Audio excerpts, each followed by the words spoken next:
Assalamualaikum warahmatullahi wabarakatuh.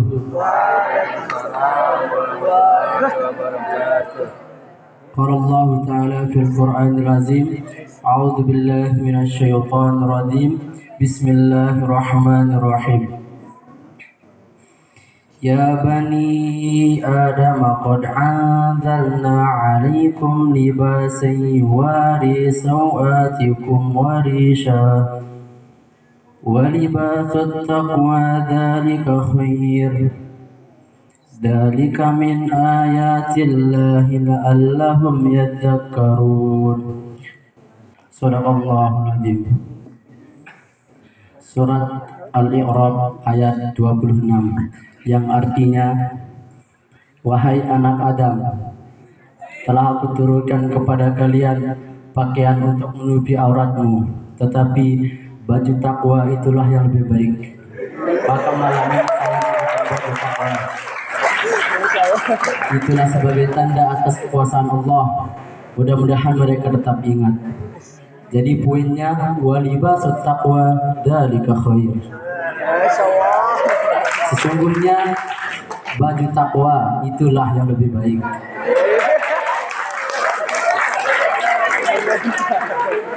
Alhamdulillahirabbil alamin wa bihi nasta'inu ala umuri dunya waddin wassalatu wassalamu ala asrofil anbiya'i wal mursalin wa ala alihi wa sahbihi ajmain, amma ba'du.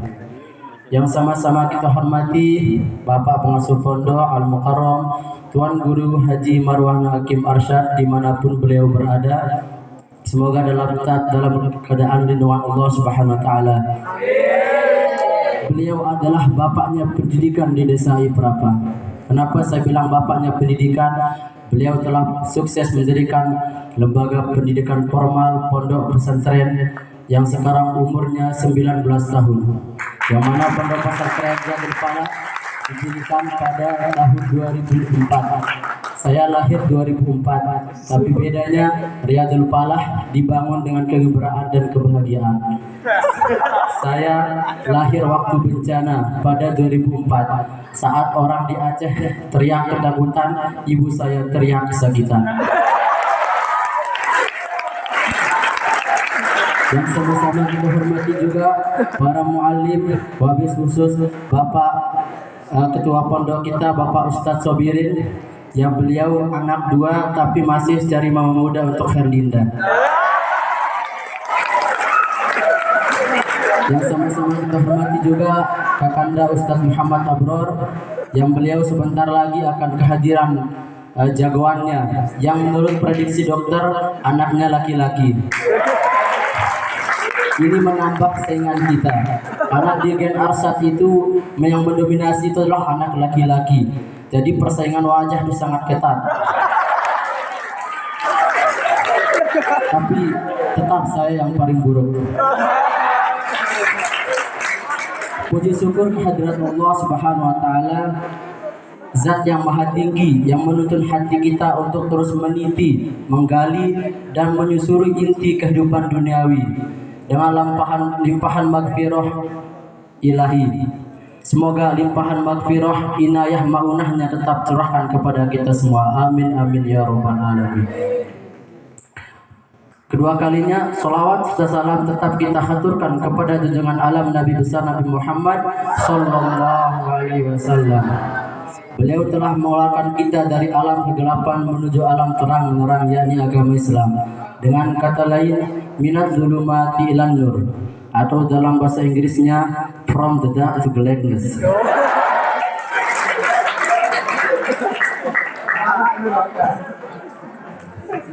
Ketiga kalinya berdirinya saya di sini karena belum bisa terbang.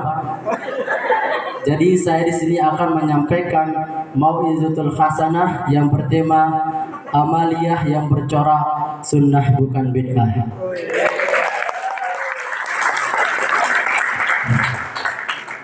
Ketika kita berbicara tentang sunnah sudah tidak asing di telinga umat Islam.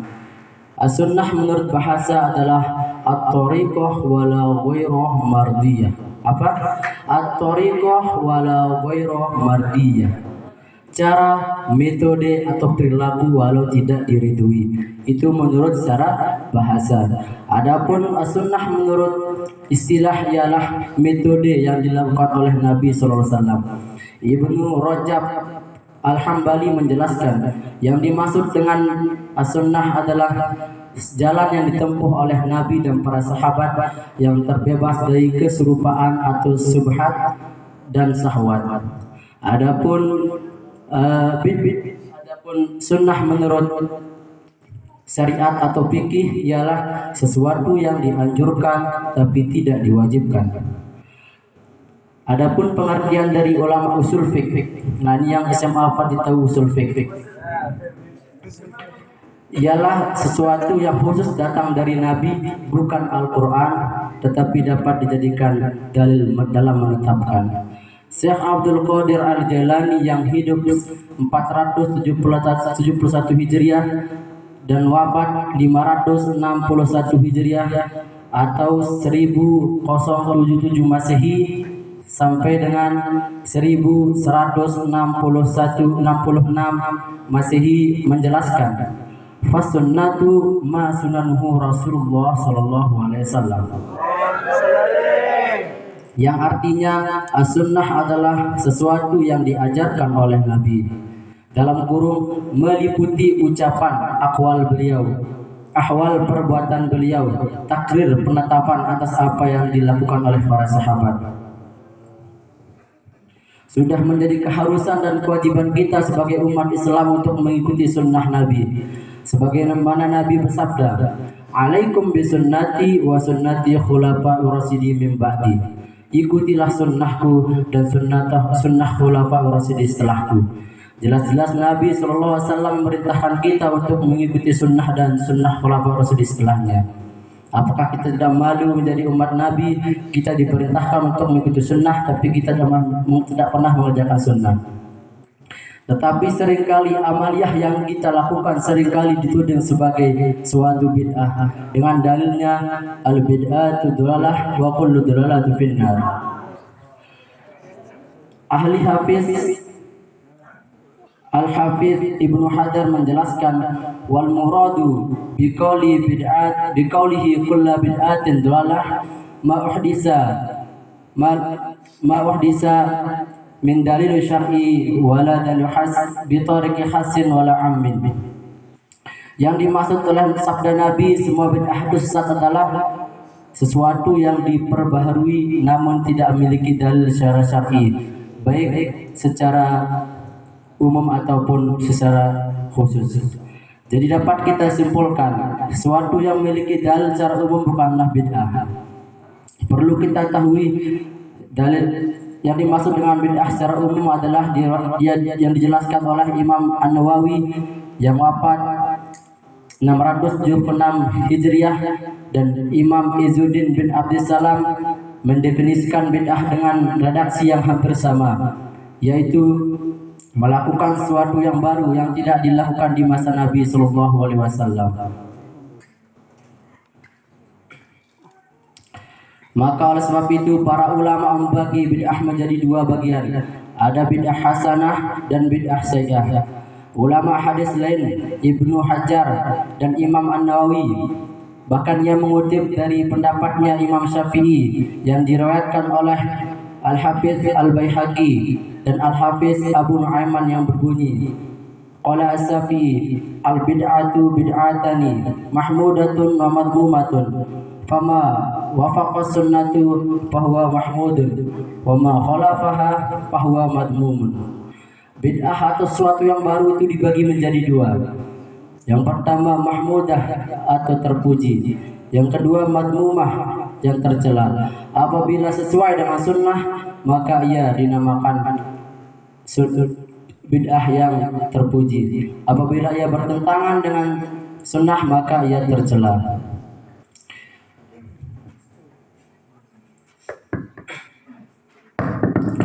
Oleh sebab itu, supaya kita tidak dicap sebagai orang yang melakukan bid'ah, kita harus paham hadis untuk mengambil dalil-dalil yang bisa menentang orang-orang yang mengatakan kita bid'ah. Tetapi tidak semua hadis itu dapat kita jadikan dalil dalam pengambilan hukum.